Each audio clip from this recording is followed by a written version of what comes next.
Bonjour, je suis très heureuse de vous retrouver pour cette troisième capsule Vivre au quotidien en lien avec l'article La Voix du cœur paru dans le numéro sur la cohérence.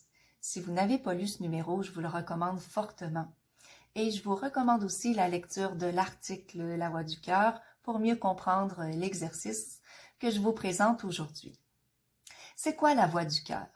Eh bien, c'est la voix du milieu, celle qui nous ramène à la connexion au soi. Le soi qui est notre sagesse intérieure, la conscience avec un grand C, notre âme, notre esprit, ou encore notre être global. Bref, c'est pas vraiment l'appellation qui est importante, mais plutôt l'état d'être que cette appellation suscite, c'est-à-dire l'unité. Cette unité, c'est un atout fondamental qui est là en tout temps à l'intérieur de nous. Pourtant, dans notre quotidien, on vit bien davantage des divisions que l'état d'unité. Qu'est-ce que je veux dire par division? Bien, c'est chaque fois qu'on se retrouve, par exemple, dans de la confusion, dans un besoin de convaincre ou un besoin de reconnaissance, dans de la peur, de la colère, de la haine, de la frustration, dans un état où on rejette quelque chose, dans un jugement.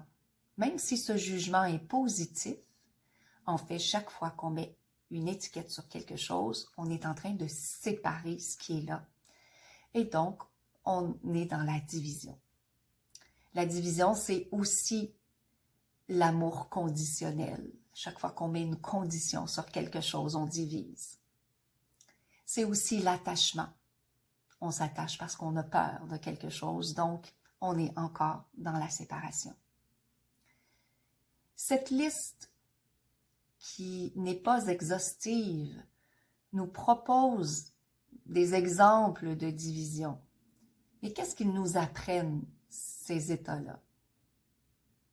Ils nous apprennent que chaque fois qu'on vit ça, c'est en train de nous dire « Sylvie, tu n'es pas reliée à ton soi.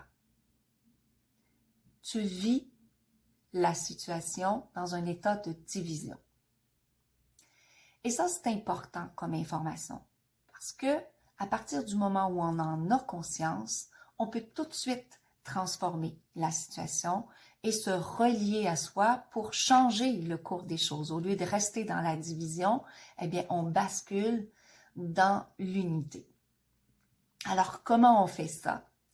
Eh bien, tout simplement, à partir du moment où je me rends compte que je suis dans la peur, le doute, la confusion, bien, je peux simplement me dire, bon, eh bien là, je suis divisée, j'ai besoin de m'unifier et je vais le faire en me reliant d'abord à mon corps. Le corps est essentiel pour vivre l'unité. Alors, je vais prendre simplement quelques bonnes respirations. Et à chaque fois que je vais inspirer et expirer, je vais, en conscience, habiter mon corps, de la tête aux pieds.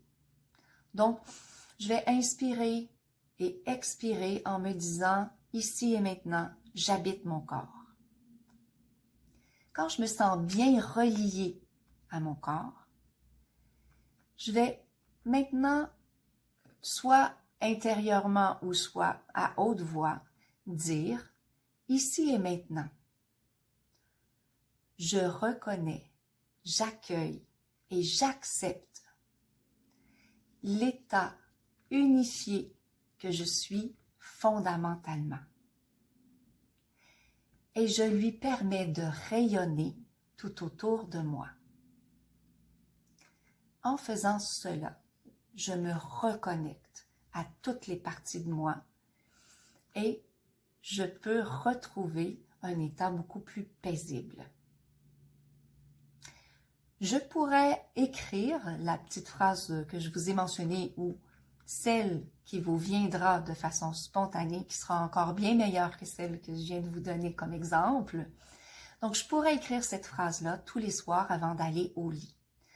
Le fait de l'écrire, surtout avant d'aller dormir, va amplifier l'état d'intégration. Je pourrais aussi la réciter à chaque fois que j'y pense dans la journée. Ça va me permettre de me rappeler en conscience mon objectif de garder le plus souvent possible mon unité. Alors, si cela, ça vous parle, essayez ce petit truc pour vous relier de plus en plus à vous et je vous souhaite de bons moments de connexion avec votre soi. Au plaisir de vous retrouver dans la prochaine capsule.